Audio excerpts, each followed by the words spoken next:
نبی کی بات کا انکار کیا تھا، اللہ تعالیٰ نے اس اکثریت والی قوم کو طوفان میں غرق کر دیا، اور وہ جو تھوڑے سے لوگ تھے، ایمان والے تھے، دین والے تھے، نبی کی بات کو ماننے والے تھے، اللہ نے ان تھوڑے سے لوگوں کو کامیاب کر دیا، ان کی حفاظت فرمائی۔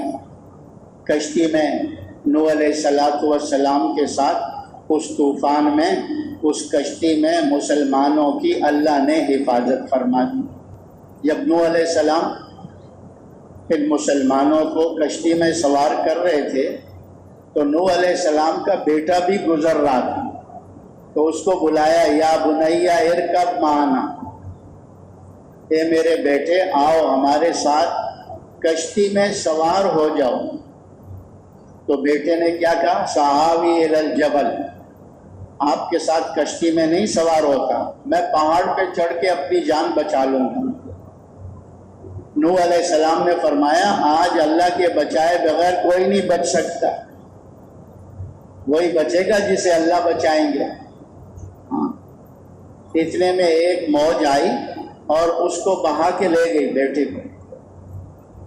تو نوح علیہ السلام نے اللہ کی بارگاہ میں، اے اللہ تو نے میرے اہل کے بارے میں وعدہ فرمایا تھا، تو وہ تو میرا بیٹا میرے آنکھوں کے سامنے غرق ہو گیا۔